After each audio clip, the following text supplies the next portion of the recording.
Greater Than 0% is a 501c3 nonprofit that's on a mission to share stories of organizations from around the world that are changing lives. We have weekly episodes featuring amazing nonprofits and monthly episodes interviewing top business executives. You can find us at gtzp.org on your preferred streaming or social media platforms. Alrighty, so thanks everyone for tuning into this episode. Today we have Joe Jackson, who's the executive director at Hesed House. So Joe, thank you so much for your time today. We really appreciate it, and we are excited to get into it. Thank you, Joseph. Thanks for having me. Yes, so we always start by hearing what the mission statement is of the organization, in this case, Hesed House. So what is the mission? We could start there. Sure. The mission of Hesed House is to feed the hungry, shelter the homeless, clothe the naked, and give people a chance to hope again. Yeah. So it's pretty simple, but extremely powerful. Yeah. And we'll get into that and what all you're doing to achieve that mission. But before we do, why you? Pretty common question, actually, that I get quite a bit, because prior to coming to Hesed House, I was in the corporate world for well over a decade. And so people are always curious, how did you get from corporate world to not only a nonprofit, but homelessness? For me, my simple answer is it's two words, and it's the reason a lot of married men do things that they do, and it's my wife. For me, my wife, Tricia, an amazing woman, and she experienced homelessness for about the first 8 years of her life. And so getting to know her story and hearing her experiences, it never sat well with me. And honestly, the things that she went through, no man, woman, child should ever go through those things. And in the corporate world, what I sort of came to find over that decade plus I was there was I liked the work, but I wasn't finding fulfillment.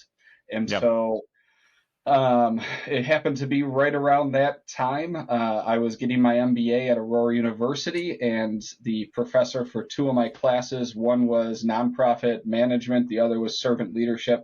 My professor for those were Ryan Dowd, and he was our former executive director here at Hesed House. And we clicked right away. I stayed in contact with him afterwards. He became a mentor to me because I started talking to him about, I want to do more. I want to find fulfillment. And I think the world of nonprofits and homelessness in particular would really feed my soul. And so it just happened to be, it was right before we were supposed to get together for lunch one day just to catch up. And I saw on Facebook that Hesed House posted a director of finance, HR, and administration. And the opening line of the job ad said, if you've ever wanted to get into the world of nonprofits and particularly homelessness, and you don't have a background in social work, this is it. And so I picked up the phone. I gave Ryan a call. He picked up the phone and was chuckling and said, you obviously saw the ad, and I wrote that first line for you. I was like, great, I read it. I love it. And so I came in, I met with Ryan, I met with the leadership team here, and then went home and talked with Tricia and my kids, because it was a pretty significant life change for me. And it definitely had impacts to our family as far as income and things like that. And God bless my wife, Tricia, and my kids. They said, go for it. This sounds awesome. And it remains the second best decision I've ever made outside of asking Tricia to marry me. So, wow. Well, that is a fun origin story. Thank you for sharing that. Were there multiple aha moments in that transition that you decided to make, or was there kind of one specific moment? I'm wondering if it was like festering over time, over that decade, or was it kind of one specific aha moment? It was basically what happened was, over that time, I would get promoted, or I'd move to new positions and those things in the corporate world. Or at one point, I left a company for another company, and I did that thinking, okay, this new job, this will be what brings that fulfillment. This will Right. be what truly brings me joy, and those types of things. And a year or so would pass, and it just wouldn't be the case. And so I try something else, or I go for another promotion, those types of things. And eventually, I left. I was with Liberty Mutual Insurance, and then I left there and went and worked at Discover, the credit card and financial company. And when I left Liberty and went to Discover, and please, this is nothing about either one of those companies. Yeah, They're yeah, yeah, fantastic companies. yeah. But I made that jump to Discover, and that was sort of like my last ditch effort to find fulfillment, and it wasn't there. I was Yeah. very happy, but like I said, I wasn't fulfilled, and that was just something that I needed, and like I said, I made the leap and haven't looked back since. So. Awesome. Well, thank you for sharing your origin story. Now moving to Hesed House. What is Mhm. the origin story of Hesed House, and what were the original reasons why the organization started, and maybe share some of the original activities or programming that you all did and why? Yeah. Sure. So, speaking of amazing women, our founder is a woman named Sister Rosemarie Lorenzen, and she is just an incredible person, truly a servant's heart. And she was here in the greater Aurora area, and she and another nun started a soup kitchen, because basically they saw people in need of meals and in need of help and resources. So they started a soup kitchen. And when they would see folks and families coming for a hot meal, they also realized, okay, these folks need groceries, they need diapers, they need ongoing things to get them through the rest of the week. So then they started a food pantry, and as they started the food pantry, there was a day where a woman came up who needed groceries and formula and diapers, and she had her baby basically wrapped in just a scarf. And so they said, okay, we need clothes too. These folks need clothes. So then they started a clothes closet ministry. And as folks were coming to the clothes closet ministry and these other two ministries, they realized, okay, these folks have no place to stay. Some of them are out in the streets, they're in encampments. We need a shelter. And so that's when they created, it was Public Action to Deliver Shelter Inc., PADS Inc., and Hesed House was, a part of that. It was under the umbrella of PADS. And so they started with 6 local churches here in Aurora, and it was a rotating site. So each church would take one night a week, and then they would either be closed on the 7th night, or a church would double up in that particular week. And that went on for a few years. This was back in the early 80s. And then eventually Sister Rosemarie, very famously, at least in my opinion, went to city council and referenced a story from out east, where a gentleman went to a church one night in a nor'easter storm up there in the winter, very cold, lots of snow, and he said, I don't have a place to stay. I need a place to sleep tonight. Can I sleep in your church? And the church said, sorry, you can't sleep here, but here's a blanket and some resources. And then they found that gentleman the next morning, frozen to death about 100 feet away from the church. And her question to city council was, are we going to wait for one of our neighbors to freeze to death, or are we going to do something about this now? And she, rallied the troops and the community behind her, and eventually, was able to acquire the building that we're in now, which was the old City of Aurora incinerator building. So not a building that was ever designed to be a homeless shelter, but Sister Rosemarie, in her infinite wisdom and vision, saw what this building could be, and saw the amount of hope and dignity it could bring people, and transformed it to Hesed House, and a place where people can come and we can enact our mission to feed folks, clothe folks, shelter them, but more importantly than all of those things is to give them hope and make them realize that tomorrow can be better than today, and we're here to help you get there. Yeah. What's the story about the name? Great question. So it's actually Hesed is a Hebrew word, Mhm. and it comes from the Bible, and it's the book of Micah, and basically the passages. And what does the Lord require of you? He requires of you to act justly and to love Hesed. And Hesed being a Hebrew word, there is not one direct translation from Yeah, Hebrew yeah. to English. There's a couple dozen different words that it can mean, but basically it's just everlasting love. It's love without judgment. It's mercy, it's compassion, and it's justice. And when I talk to people about this, I always have to clarify it's not justice like the Justice League, like bad guys do something and then we put them in jail. It's justice meaning fairness and what is fair to everyone.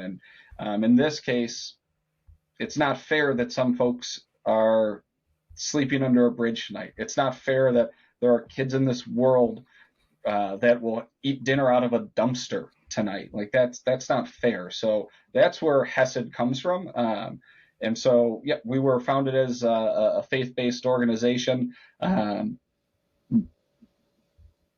but we don't. What separates us from other faith-based organizations is we don't require folks to subscribe to any particular faith or anything. And actually, we don't allow any type of preaching or things like that here because we want to create as minimal barriers to shelter as possible. And we don't think that somebody should have to subscribe to any particular faith or have any particular beliefs to be able to get shelter and food Yeah, and yeah. clothing and so. Yeah. Have you been able to track at all the amount of folks over the past few decades that you guys have been in operation, or maybe even more recently, of the impact of Hesed House? So back in the early 80s and even into the 90s, we had ledgers, handwritten ledgers of who stayed on nightly on a nightly basis. Since that time, we've come a long way. Now, we have electronic scan-ins and things like that and registrations, but it is tens of thousands of individuals Oh, who have stayed with us. And in any given year, these days, it's well over 1,000 unduplicated men, women, and kiddos that we serve in any given year. And that's just in our shelter. We also have housing in the community that's supportive housing, scattered site, where we serve 100 plus more throughout the year. We have homeless prevention programs where during COVID, it was over 3,000 households we prevented from having to experience homelessness. We were able to keep them housed jeez. during that pandemic. And without that program, without those resources, our shelter we wouldn't have been able to keep up with that demand. So we try to take an approach here of having various services and programs on site to be a one-stop shop for folks to get back on their feet, end their homelessness. But I like to say, honestly, the best way that we're going to end homelessness is to make sure it doesn't happen in the first place. So programs like that homeless prevention program are pretty critical for that. Yeah. What's some of the content that's gone over in that homeless prevention program, and why are I was going to say why do you think there are homeless people? But that's like extremely general. There's a lot of reasons, but let's talk about the prevention mechanisms because it'll probably weed out some of those questions. Sure. So within the homeless prevention program, we basically folks will contact us. We either bring them in or we can do it over the phone or through emails and things like that. But we need to verify a little bit of information, get an understanding of what's going on, and then provide financial assistance, but then also be readily available to connect them with the myriad of services that we have here on site or with any of our amazing community partners that we work with each and every day because I say it takes a village. If it takes a village to raise a child, it takes one heck of a village to end homelessness. And we definitely have that village here. But a lot of folks that are out there who are struggling and in need of assistance don't always know what organizations are out there and are available to help and those types of things. So we try to connect those folks with those other organizations and our own services to not only get them through this sort of emergency period where we help keep them housed, but then how do we help you never fall into this situation again? And there's, like I said, lots of other organizations that we work with to make that happen. Have you, in your years doing this, have you seen like some of the most common things that have prevented homelessness from continuing with an individual or a family? Is it like the one time helping with rent, or is it the any training that you do, or is it something else that like job readiness, right? So I'm wondering if there are any common silver bullets, or just like common most effective ways of ending folks' homelessness. Yeah. So what I'll say about that is I think there's no one silver bullet outside of affordable housing. But and there's no two cases that we've ever had here at Hesed House, no two guests that have the same background or exact story, those types of things.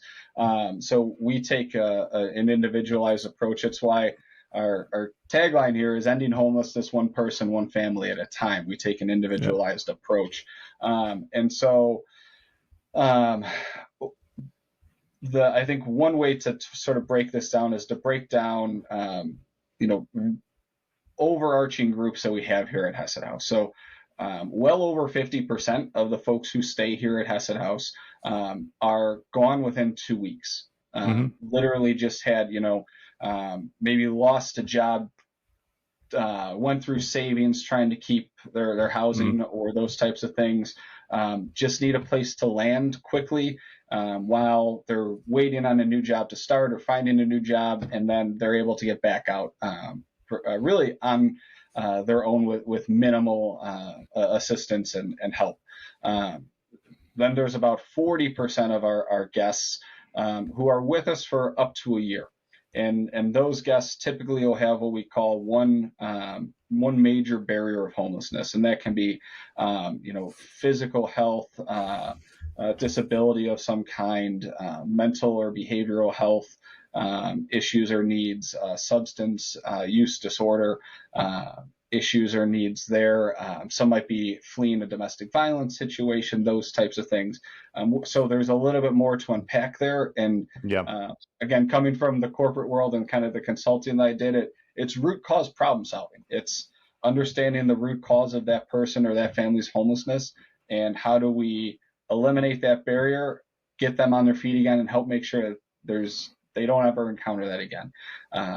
And then the last, it's about 8%, honestly, of the folks who stay with us are what HUD and the government have kind of titled chronically homeless. These are folks who experience homelessness for well more than a year. And these, even though this is our smallest population, this tends to be who people think of when they think of somebody experiencing homelessness, because that's who folks see more often because they're experiencing homelessness for a longer period of time. And those folks typically have usually 2 or more of those significant barriers of homelessness. And that just takes more time. It takes more trust building because, I mean, there's if you're out on the streets, or experiencing homelessness for more than a year, the amount of trauma that you're enduring is it's unbelievable. I mean, there's a stat I just saw the other day that was horrific, that basically if you are a female, if you are a woman and you experience homelessness for more than a year, 9 out of 10 women who experience homelessness at that level are assaulted either physically or sexually. 90% or more. That is, so again, when I talk about the trauma, there's a lot of healing that needs to happen there, and there's a lot of support that is needed there. And so, we take an approach here of being a compassionate approach, and we call it service without judgment. We're not going to judge somebody for any decisions made, because we don't care about the decision. We just want to help that person. And so we try to do that as much as we can. So, what would you say you're most proud of of Hesed House and your team and what you all have done over the few years that you've been executive director? Um, what I'm most proud of is our staff and our volunteers. Yeah. I mean, Yeah. without a doubt. And particularly during the COVID pandemic, because homeless shelters, when you talk about essential workers, we're right there, right? Yep. And we had staff that continued to come day after day. At one point, we moved all of our operations offsite into a hotel. And myself and it was 30, I think 32 or 33 other staff members left our families, left our homes, and moved into this hotel to quell an outbreak and run the hotel and run our shelter out of that hotel. And this was very early on in the pandemic when lots and lots of people were dying of COVID.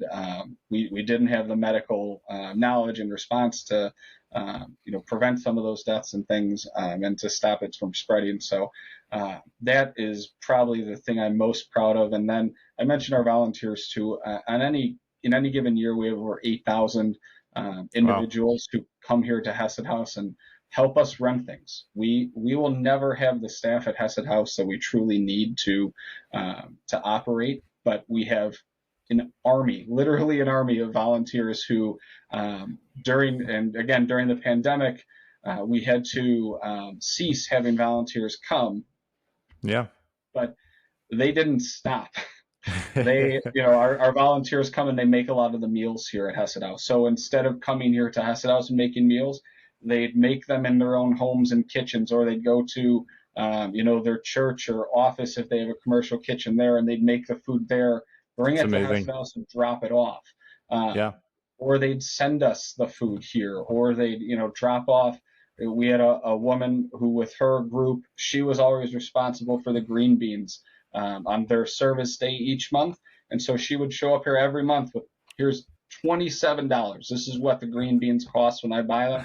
Here's $27 along with the green beans. I mean, the community that we have here at Hesed House is absolutely unbelievable. And I am honestly so blessed and lucky just to be a small part of it.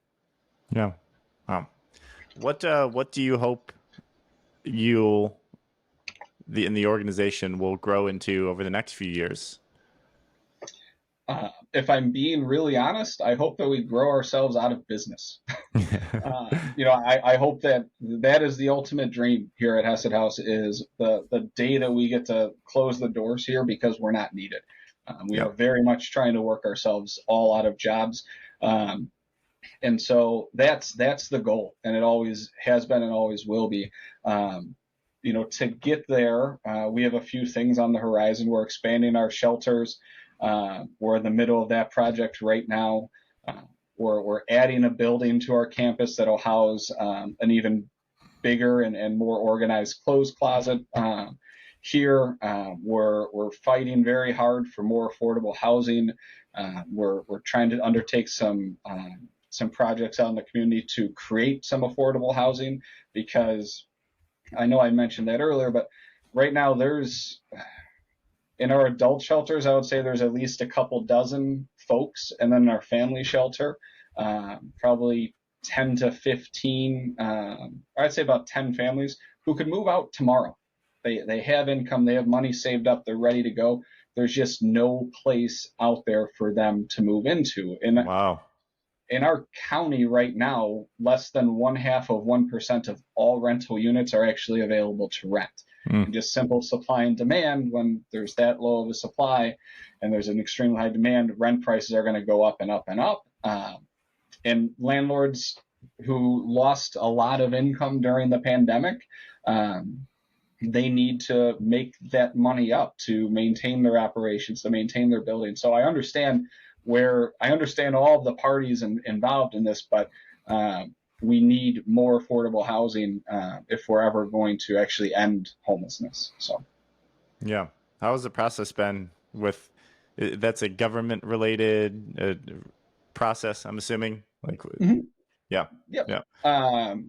It's so, and here locally, I'd say it's one part government, one part social service organizations, and we have some fantastic folks in local government here.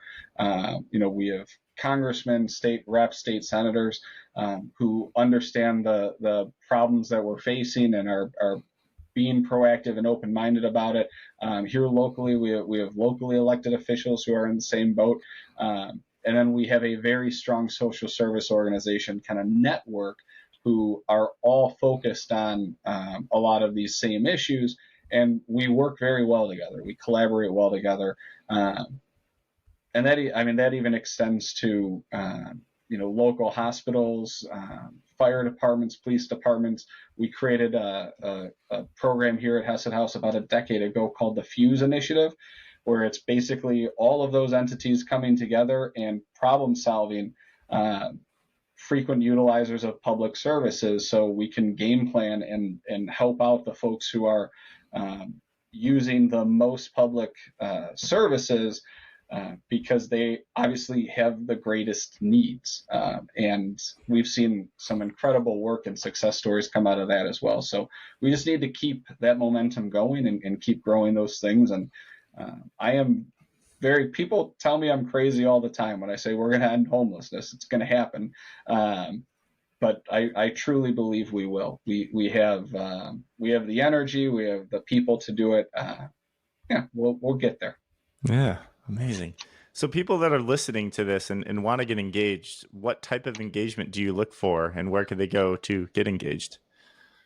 Any and all engagement. We have particularly here at Hesed House, we have